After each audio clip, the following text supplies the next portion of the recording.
어, 우리가 요한계시록 하면 사실은 두렵고 떨리고 무섭고 그런 이미지가 있죠. 그래서 요한계시록만 하면 뭔가 이게 심판의 메시지고 막 벌하고 또 우리를 질책하고 이런 메시지 같이 보여요. 그리고 오늘 이 일곱 교회 많이 우리가 듣는 이 일곱 교회의 이 내용도 사실은 책망처럼 또는 훈계처럼 칭찬받는 교회도 있지만 칭찬보다는 더 이 책망이 더 강조되는 것처럼 보여요. 그런데 오늘 우리가 요한복음과 함께 같이 이 복음서를 이 계시록을 보기 시작하면 그렇지 않음을 우리가 알 수 있어요. 이 일곱 교회의 특징 중에 하나가 처음은 예수님의 모습이 어떤 모습인가, 그리고 받는 교회의 모습은 어떤 교회인가, 수신자가 누구냐, 말하는 분이 누구냐, 어떤 모습으로 다 등장해요. 그리고 그 받는 교회가 있어요. 그 다음에 그 교회에 대한 칭찬이 나와요.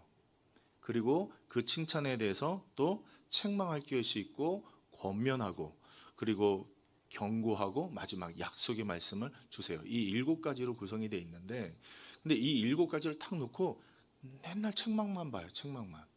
근데 사실은 이거를 어디로 연결시켜야 되냐면 요한복음 21장이 끝나잖아요. 근데 그 요한복음 20장과 21장에 가장 실패한 사람 한 명이 나오죠. 누구예요? 이렇게 하면 너무 어렵네. 자, 가장 실패한 제자라고 생각하는 사람, 자기가. 그러면서 가슴을 치며 회개하며 갈릴리 바다에서 그물을 던지던 한 제자가 있죠. 베드로죠. 분명히 책망받을 사람이에요. 근데 주님께서 부르셔가지고 밥을 같이 먹이시고 이렇게 말씀하시죠. 네가 나를 사랑하느냐? 네가 나를 사랑하느냐? 베드로야, 시몬 베드로야, 네가 나를 사랑하느냐? 그리고서 사명을 주세요. 자, 그런 마음으로 오늘 교회를 바라보기 시작하면 좀 좋겠어요. 이 일곱 교회를 바라볼 때 그 마음으로 바라보셨으면 좋겠어요.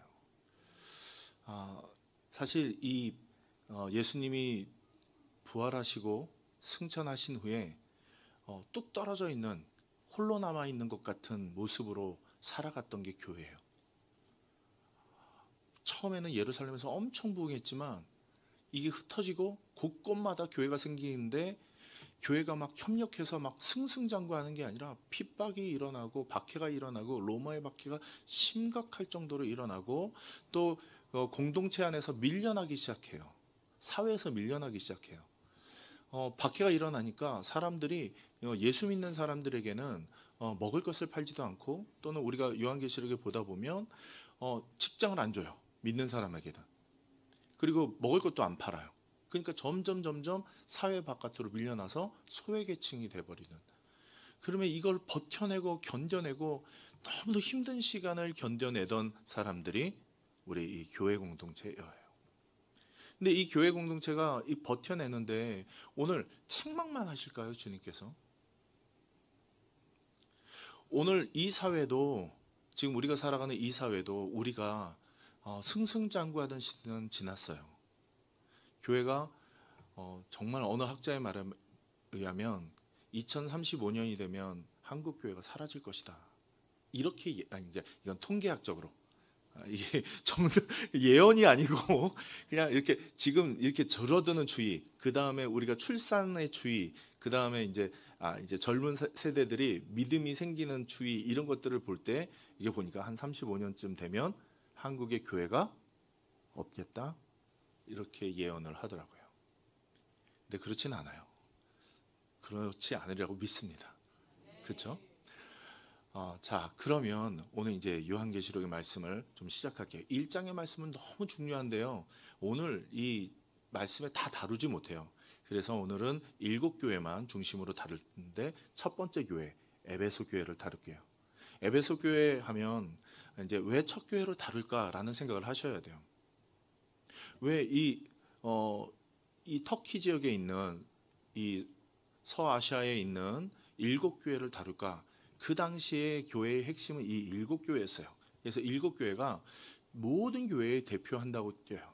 그리고 오늘 이제부터 이제 우리가 보게 됐지만 뭐 이렇게 에베소 교회, 서머나 교회, 버가모 교회 이렇게 7교회가 찍히는데 신기하게도 이게 그냥 이렇게 그냥 우리가 선교 여행을 떠나면 에베소 교회에서 출발해서 올라가면 서머나 교회가 나오고 또 올라가면 버가모 교회가 나오고 또 이렇게 들어가면 한 교회 한 교회가 이렇게 선교 여행을 하듯 이렇게 연결돼요. 지금 말하는 게 하나하나. 그래서 제가 느낌상은 이게 주님께서 한 교회 신방을 하면서 그 교회에 대해서 말씀해 주시는 그런 부분인 것 같다라는 생각이 들어요. 뭐 그렇게 나오진 않았지만 그러나 오늘 주님께서 이렇게 말씀을 하세요. 1장 19절에 보면 이렇게 말합니다. 요한에게 이렇게 부탁을 해요. 그러므로 네가 본 것과 지금 있는 일과 장차 될 일을 기록하라. 3가지를 부탁해요. 지금 네가 본 것, 그리고 지금 있는 일, 그리고 장차 될 일을 기록해라. 오늘 주님께서 천사를 통해서 이 사도 요한을 영적으로 끌어올리시고 보여주세요. 그러니까 오늘 요한계시록이 우리가 이해하기가 참 힘든 게 사도 요한이 본 것을 적었기 때문에 그래요. 에스겔서 볼 때도 그랬죠. 에스겔에게 환상을 보여주시는데 그 본 것을 적으려니까 자기가 아는 선에서 그 글을 적어야 되니까 이걸 이제 2세기가 지난 2000년이 지난 우리가 이해하려면 너무 힘든 거예요. 본 것을 적은 거라는 거예요. 그 다음에 지금 있는 일, 이 7교회가 거의 70년 동안 교회가 생긴 지 60년이 됐고 70년이 됐고 뭐 40년이 됐고 그 시간 동안 있었던 그 모든 일, 그리고 지금 핍박당하고 박해당하고 어렵고 또는 승승장구하고 있는 이 교회들에 있는 지금 일, 그리고 이 교회들이 이제 겪어야 될 장차 일에 대해서 뭐해라? 기록해라. 이렇게 하고 있는 거예요. 그러니까 지금 요한계시록은 멀리 언젠가 이루어질 일이 아니라 지금 환상으로 보고 또 지금 현재 일어나는 일, 그리고 장차 있을 일에 대해서 기록한 것이다. 근데 그 기록하라고 말씀하시는 분이 누구냐 하면 20절에 1장 20절에 나와요. 자, 같이 한번 읽어볼게요. 자, 시작. 내가 본 것은 내 오른손에 7별의 비밀과 또 7 금촛대라. 7별은 7교회의 사자요 7 촛대는 7 교회니라. 아멘. 네가 본 것은, 이제 네가 본 것은 내 오른손에 7별의 비밀이래요. 7별을 뭐라고 해요? 7별은 7 교회다. 이 7 교회는 다시 말하면 세상에 있는 교회, 지금 서아시아에 있는 7 교회를 가리키고 또 영적으로 세워질 교회들을 가리켜요. 그래서 7 교회는 사실 지금 있는 교회들에 대한 영적인 모델들이에요. 그래서 7 교회를 우리가 본다는 것은 지금 세상에서 이루어진 교회들의 그 모습을 보는 거예요. 그러니까 오늘 우리에게도 이 모습을 그대로 말씀하고 계신 거죠. 그래서 이 말씀을 통해서 오늘 우리가 도전을 받고 또 위로를 받고 또 훈계와 책망을 들어서 우리가 경책할 부분은 경책하고 또 돌이킬 부분은 돌이키고 세워질 부분은 세워져 나가셔야 돼요. 자, 그 첫 번째 시작이에요. 자, 1절 말씀, 2장 1절 말씀 이렇게 돼 있어요. 우리 같이 읽습니다. 시작.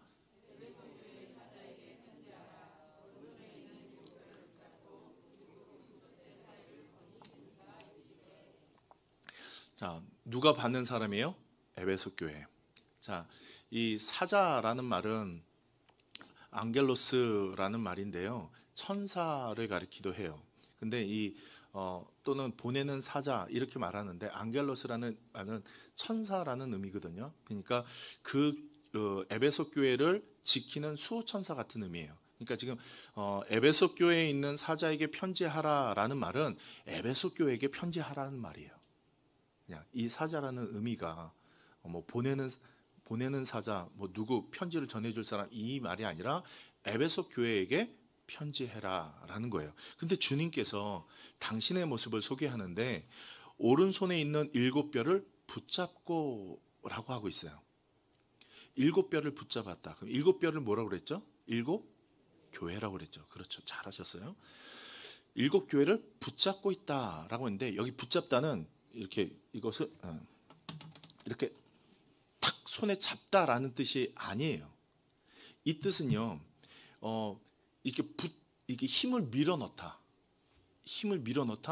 인도하다, 끌다, 이런 뜻이에요. 그러니까 지금 일곱 교회를 뭐 하신다는 거예요? 이끌고 힘을 주시고, 이끌고 땡기시고 능력을 주시고, 이런 분이 주님이시라는 거예요. 우리가 오해하는 건 자꾸 이제 교회의 성도들이 늘어나다 보니까 맨파워가 생겨요. 그러니까 이 힘 있는 사람들이 있고 또 사람들이 많이 모이니까 우리가 힘이 있어요. 그래서 교회의 다수결이 교회의 뜻이라고 생각하는 경우가 많아요. 자, 우리 교회 일을 결정합시다. 그럼 다수결로 합시다. 그래서 다수결로 해서 교회 일을 결정하는데, 물론 그게 하나님, 그 안에서 하나님의 뜻이 있겠지만 정말은 사람의 수가 아니라 예수 그리스도께서 붙잡고 예수 그리스도께서 인도하시고 예수 그리스도께서 힘 주시기 때문에 누구의 능력으로 인도돼야 돼요? 예수 그리스도의 힘으로 인도돼야 돼요. 사람이 아니에요. 돈이 아니에요. 권력이 아니에요. 환경이 아니에요.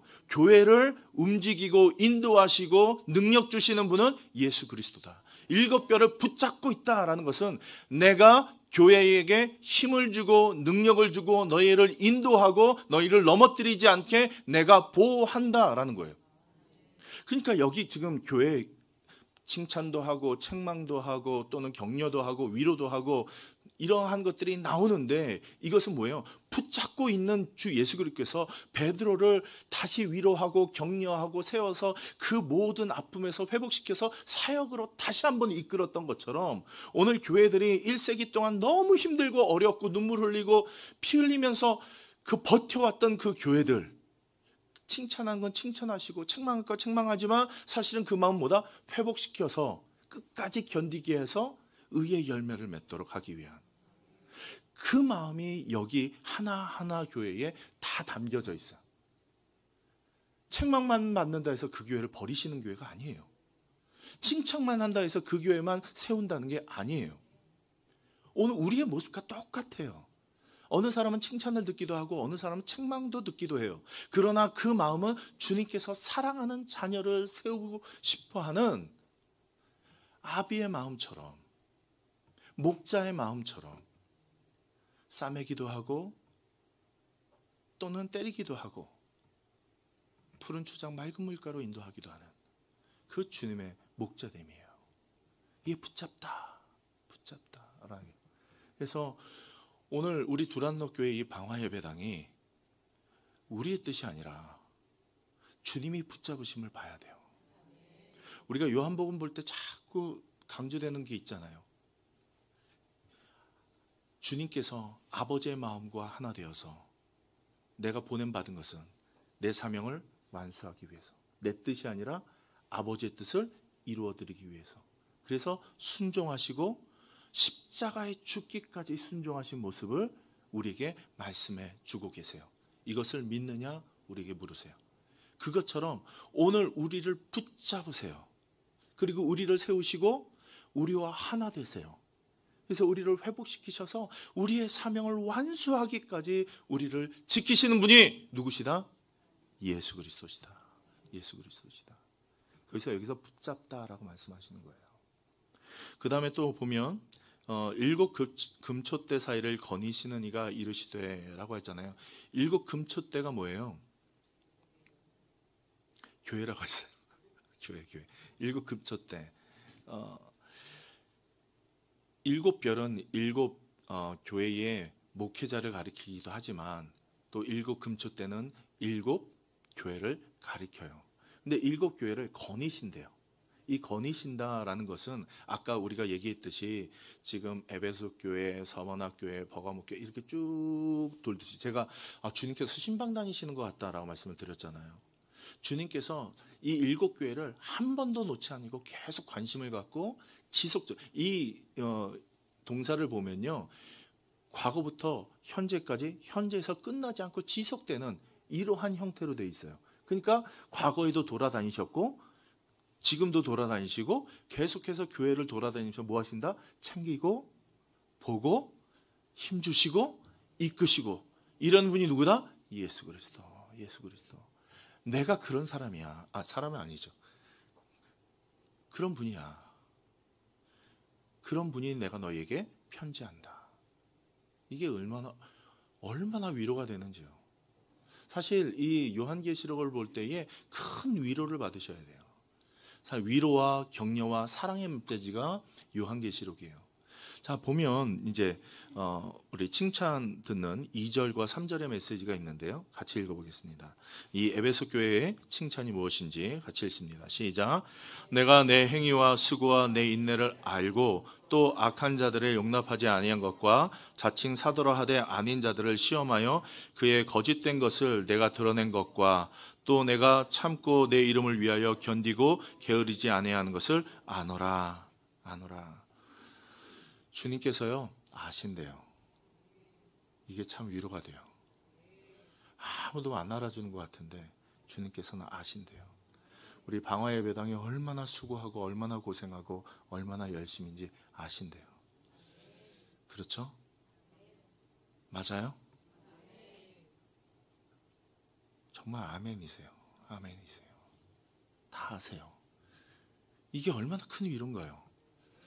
우리가 시험되던 이유가 거기 있잖아요. 아무도 몰라. 나만 힘든 것 같아. 나만 고생하는 것 같아. 근데 고생이요, 주님께서 우리에게 사명을 맡기셨기 때문에 감당할 만큼 주시는 거예요. 근데 자꾸 우리는 이 마음이 연약해서 힘든 거는 안 좋은 거라고 생각해요.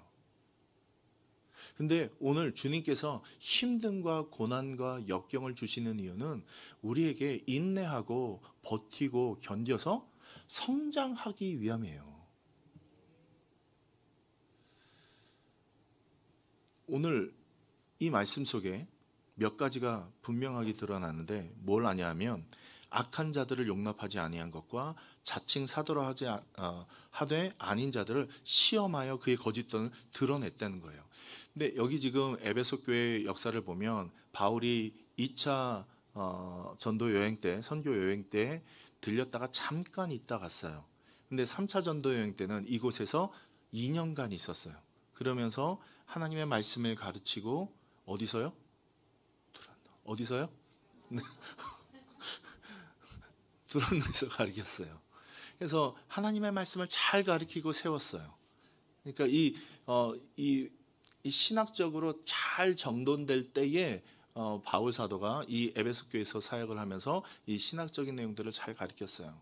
그러면서 이곳에서 다음 목회자로 누가 섰냐면 디모데 목사님이 섰고, 그 다음에 우리가 잘 알고 있는 브리스길라와 아굴라, 그 다음에 사역자가 누구였냐면 사도 요한이 여기서 사역을 하다가 반모섬으로 이제 유배를 가게 되죠. 이 반모섬에서 쓴 우리 이 계시록이 이 말씀이죠. 근데 이 교회는 목회자들이 참 훌륭하고 잘 가르쳤어요. 그러니까 이 신학적으로 잘 서 있는 이 사람들이 거짓된 것을 분별해내고, 그 다음에 참되지 않은 것들, 거짓 선지자들, 이단들, 이것들을 막 전쟁처럼 이단들을 없애고 막 싸우고 했어요. 사실 그 에베소 교회는 정말 우상의 낙원이에요. 우상의 낙원. 이 지도를 보면 우리가 실크로드라고 하잖아요. 이 중국에서부터 들어오는 하나의 줄기가 이스라엘 통해서 애굽으로 내려가고요. 또 하나는 우리 이 서아시아를 쭉 해서 끝나게 되는 지점이 에베소예요. 에베소가 항구예요. 그래서 이 에베소 항구에서 반대편, 선교여행도 그렇게 갔죠. 반대편으로 넘어가서 유럽으로 가는 거예요. 그래서 이 지역을 꼭 지나야 되는 거예요. 에베소 지역을. 그러니까 에베소 지역의 모든 문물이, 동서양의 문물이 오고 가는 이 지역이고, 이곳은 번창했어요. 그 번창했는데 또 뭐가 번창했냐 하면, 우리가 잘 알고 있듯이 신전들, 그러니까 신들이 번창을 했어요. 특히 우리가 아데네라고 불리는 이 신전이 있는데, 거기에 여자 제사장이라고 하는 이제 몸을 팔아요. 몸을 파는데 그런 사람이 수천 명 있고, 또 노예로 일하는 사람들도 수천 명이 있어요. 그만큼 어마어마한 제자들, 황제 숭배 사상. 그냥 그리고 가는 곳마다 우상들을 파는 곳이 넓이에요. 사람들이 그걸로 돈을 벌어요. 여행 가면 여행에 뭐 선물 사잖아요. 열쇠고리 사오시죠? 여행 가면. 근데 에베소에 가면 뭐 사오냐? 거기 뭐 그 아덴의 우상들 요만한 거 막 뭐 별의별 게 다 있어요. 그냥 주머니에 넣고 다니는 거, 뭐 여기 허리에 차고 다니는 거. 이 우상은 요만해도요. 그 영화 같은 데 보시면 이렇게 기둥에다가 그거 이렇게 세워놓고 거기다가 기도해요. 이 우상들이에요. 그만큼 온 천지가 우상 천지였던, 번창하고 미신들이 넘쳐나고 귀신의 도시인 데가 에베소 교회예요. 지금 서울처럼. 진짜 지금 서울이요, 에베소 교회 같아요. 지금 저희는 이렇게 좀 이렇게 건전하게 살고 있지만 조금만 나가면요, 온 천지가 음란과 뭐 넘쳐나요. 말로 할 수가 없어요. 잘못하다가 이 나라가 망하겠다 할 정도예요. 그런데 이런 교회에 교회가 생겼다는 게 얼마나 감사해요. 그렇죠? 그리고 그 교회들이 번창해요. 에베소 교회가 잘 번창했어요. 근데 그 가운데서도 이 번창하는 가운데 이 이단들이 들끓으니까 날카롭게 그것을 정죄하기 시작해요. 이거는 이단이야. 이거는 가짜야. 이거는 하나님께 합당하지 않은 행동들이야. 이런 것들을 잘 구별해냈어요. 너무 잘했죠. 그래서 그 일들을 하면서 어떻게 했냐면 3절에 보니까 내가 참고 내 이름을 위하여 견디고 게으르지 아니한 것을 아노라. 정말 잘했어. 얼마나 열심히 했어. 참고 인내하고 노력하고. 우리 두란노 교회 성도님들 볼 때 제 그 마음이에요. 정말 잘 견디고 잘 행하시고 열심히 하세요. 제가 있던 어느 교회보다 정말 열심히 하세요. 그래서 정말 자랑스러우세요.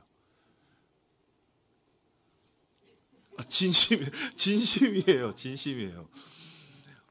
정말 우리 방화예배당 분들은요, 제가 사역했던 어느 교회보다 참 헌신되세요. 정말 열심히세요. 그 인내하고 게으르지 않고 그 충성됨이 정말 하나님이 기뻐하실 것 같습니다. 제가 우리 방화예배당을 생각하는 그 기쁨보다 사실은 주님께서 에베소 교회를 볼 때 그 기쁨이 더하겠죠. 저는 주님 발에 못 미치니까. 근데 주님께서 우리 두란노 교회 방화예배당을 볼 때도 그러실 것 같아요. 얼마나 기쁘실까요? 잘했어. 수고했어. 자, 얼마나 노력했어요. 폐지 팔아서 막 끌어모아가지고 막 없는데도 쌓고 성전을 짓고, 목사님은 올라가서 막 떨어질 뻔하고 저도 몰랐어요. 목사님이 간증하시니까 한 거죠. 아무튼 굉장히 열심히 살아왔어요. 그런데 주님께서 이렇게 책망하세요. 우리 4절 말씀을 읽을게요. 자, 우리 말씀을 잘 보면서 같이 읽습니다. 시작. 그러나 너를 책망할 것이 있나니 너의 처음 사랑을 버렸느니라. 책망할 것이 있대요. 잘했어요. 잘한 게 없어지는 게 아니에요. 그 교회가, 에베소 교회가 버텨내고 견뎌낼 수 있었던 것, 그 음란과 우상들의 천지에서 에베소 교회가 잘 견뎌낼 수 있었던 것은 말씀이 잘 세워졌기 때문이에요. 근데 말씀이 잘 세워졌는데, 말씀을 잘 세워지고 말씀을 붙들고 말씀대로 살려고 하다 보니까 잘못된 것을 정죄하고 끄집어내고 잘라내고 이런 일들을 너무 많이 했어요. 그러다 보니까 한 가지가 뭐냐면 사랑하는 마음을 잃어버렸어요. 하나는 하나님을 사랑하는 마음, 둘째는 사람들을 사랑하는 마음을 잃어버렸어요. 오늘 주님께서 요한복음에서 마지막의 모습이 사랑의 모습이었어요. 책망하고, 야, 너 왜 그랬어? 이게 내 말씀대로 한 거야? 내 모습 본받아야지. 너 십자가 져야지. 이런 모습이 아니잖아요. 매기시면서 그냥 그 자리에 앉으면서 그 화롯불이 사실은 베드로의 얼굴에 끼치면서 얼마나 달아올랐을까요? 얼마나 부끄러웠을까요? 주님께서 주시는 그 물고기를 뜯어 먹는데 얼마나 목이 메었을까요? 근데 주님께서 너 왜 그랬니? 그러지 않고 네가 나를 사랑하니? 라고 물으시잖아요. 잃어버렸던 거예요. 열심히 주님을 쫓으려고 했던 그 열정이 사랑을 잃어버리게 만들었어요. 오늘 우리가 방화 예배당을 위해서 열심히 했는데 뭘 잊어버려요? 사랑을 잃어버려요. 주님의 그 마음을 잃어버리는 거예요. 일하는 게 너무 중요해서 책망하고 질책하고 나누고 저건 잘못됐어 라고 말하는 순간, 오늘 주님께서 긍휼의 마음으로 아버지의 마음을 알고 그 마음을 받아 그 사명을 이루어냈던 것은 사랑이라고 말씀하셨어요. 하나님이 세상을 이처럼 사랑하사 독생자를 주셨다, 보내셨다. 그리고 그 사명을 이루셨다. 이것을 믿는 자마다 구원받는다. 오늘 그게 오늘 우리 교회의 본질이 되어야 돼요. 그런데 일이 되어버렸어요. 살려고 아둥바둥 하다 보니까 그렇게 딱딱하게 굳어져 갔어요. 그러나 이제는 우리가 다시 찾아야 될 게 있어요.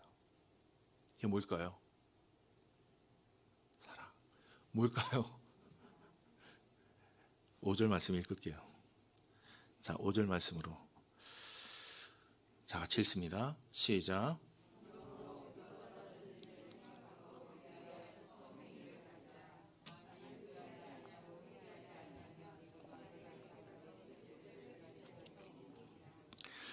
너의 처음 사랑을 버렸느니라 할 때 이 버렸다라는 것은 이렇게 이렇다는 게 아니라 이런 거예요. 제가 지금 여기 수건을 갖고 있어요. 수건을 갖고 있는데 우리 한 권사님이 저한테 보석을 갖다 주셨어요. 그러면 이 보석이 중요해요? 이 수건이 중요해요? 보석이 좋죠. 그러니까 이 수건을 이렇게 잡는 거 있죠. 이게 포기하다라는 단어거든요. 지금 이 에베소 교회가 사랑을 버렸다는 것은 사랑을 포기했다. 그리고 세운 게 뭐예요? 정죄, 바르게 세움, 율법을 세움. 지금 바리새인들이 율법 세우느라 구별되고 이렇게 딱딱해진 그런 모습을 질책하셨는데, 교회가 살아남고 지금 이단들을 없애고 거짓 선지자들을 시험하고 이런 것들을 하느라 뭘 버렸다고요? 사랑을 버렸다고요. 사랑을 버렸다고요. 오늘 두란노 교회 우리 방화 예배당이 이 위험에서 살아나셔야 돼요. 회복되셔야 돼요. 사랑이 없는 게 아니에요. 사랑이 진짜 많으세요. 사랑이 진짜 많은데 오늘 우리가 이제는 다시 한번 본질적인 거 돌아가야 되는 게 어디냐? 이 사랑이에요. 근데 이 사랑에 돌아가기 위해서 첫 번째 해야 될 게 어디서 떨었는지 생각하라. 이 명령이에요. 생각해! 라는 명령이에요. 어디서 떨어졌는지. 오늘 우리가 어디서부터 처음 것이 뭔지 생각하라는 거예요. 사랑이라는 거예요. 처음 것이 사랑이라는 거예요. 우리를 구원받고 그 은혜에 나오게 하고 우리에게 사명 주신 그것이 뭐냐? 사랑이었어요. 분명히 살아계신 말씀, 요한복음에 말씀은 살아있고 생명이고 오늘 우리가 근데 육신으로 임했고 그것은 사랑이고 우리에게 보여주셨고 그 모습을 보여주신 말씀이었어요. 근데 말씀이요 글이 되고 글이 되어서 분쟁하는 잣대가 되고 그 잣대로 인해서 싸우고 다투고 분쟁하는 이 모습으로 남아버린다면 그것은 말씀이 아니에요. 예수 그리스도의 말씀이 아니에요. 오늘 그 사랑이 어디서 떨어졌는지 생각하고 라는 말은 그 첫사랑을 회복하라는 거예요. 에베소 교회가 복음을 들었을 때의 그 감격, 하나님의 말씀을 들었을 때의 그 감격, 하나님이 사랑하고 이웃을 향한 그 사랑들이 막 넘쳐났던 그때를 다시 생각하라. 생각하면 뭐해요? 그 다음에 회개해야 돼요. 여기 회개하라는 것은 점진적인 회개가 아니에요. 너 깨달았어? 생각났어? 빨리 회개해. 빨리 회개해. 이런 뜻이에요. 회개하여 그 다음에 처음 행위를 가지라. 처음 행위가 뭐야? 사랑을 뭐해라? 붙잡아라. 싸워라. 이 행위를 가지라는 말은 싸워라. 전쟁에 나가라는 거예요. 그러니까 다시 말하면 우리 이 지금 사랑하라는 것은 지금 하나는 잡고 하나는 버리는 이런 게 아니라 오늘 말씀도 잡아야 되지만 이 말씀이 우리 삶 가운데 실천해낼 수 있는 삶의 영적인 능력, 이 사랑을 뭐해라? 실천해야 돼. 실천해야 돼. 그냥 내가 사랑해야지 마음 갖는다가 아니라 오늘 내 삶이 그렇지 않아요. 지금 환경이. 내 환경이 전혀 그렇지 않아요. 바뀌지 않아요. 내 여건이 바뀌지 않아요. 그러나 오늘 우리에게 첫 마음 주신 그 사랑을 붙잡아라. 그것을 추구해라. 너희가 행해야 될 거야 라고 알려주시는 거예요.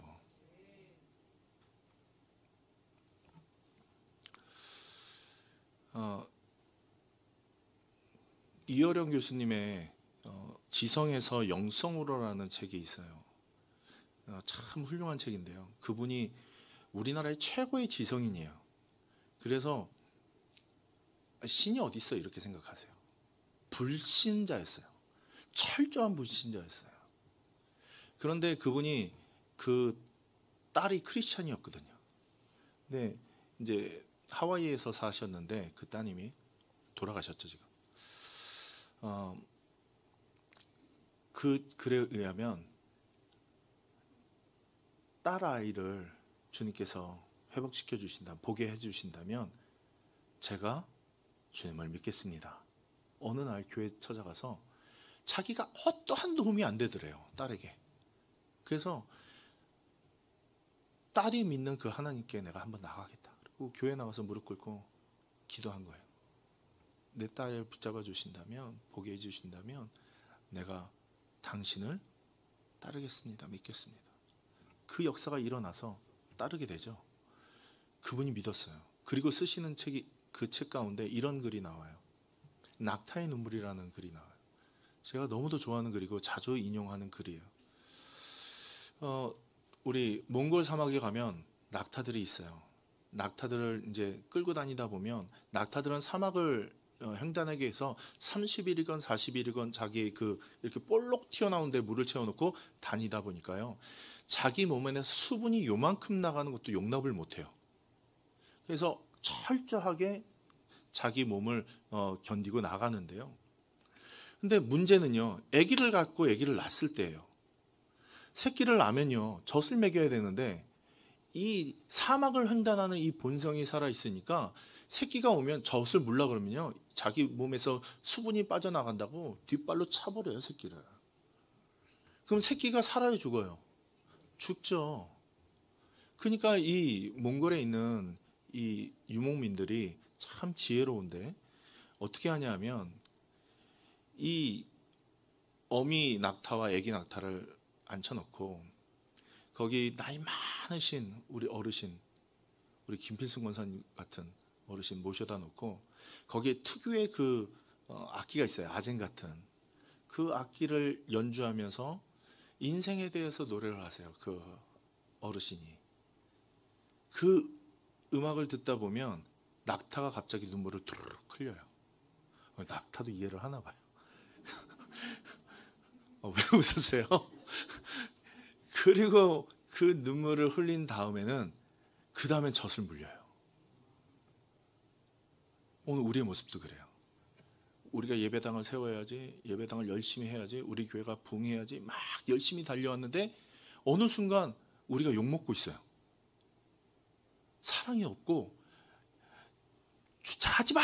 맨날 전화해서 하는 게 주차하지 마! 여기 왜 써? 막 싸우고 뭐 누가 청소했니 안 했니 막 이러고 있고 때로는 저 사람이 누굴 욕했니 안 했니 막 이런 모습들이 알게 모르게 우리 가운데 쌓이면서 딱딱해져가는 모습이 보여요. 신앙생활은 잘하고 있는데 마음은 굳어져가요. 그때 필요한 게 뭐냐 하면 우리가 생각하다라는 것은 돌이키다이거든요. 근데 그냥 돌이켜지지가 않아요. 오늘 이 저녁에 우리가 좀 기도해야 될 텐데 찬양할 때 우리가 아까 음악을 들을 때 마음이 녹아지는 것처럼 오늘 주님께서 우리의 마음을 다시 이렇게 부드러운 마음으로 주실 때 그때가 언제냐? 찬양할 때예요. 찬양할 때 은혜가 되면요. 그때서야 그 내 죄악들이 드러나고 탁탁한 마음이 녹아져 내려요. 그래서 우리 찬양 사역자 하시는 분들은 너무너무 소중한 사역을 하고 계신 거예요.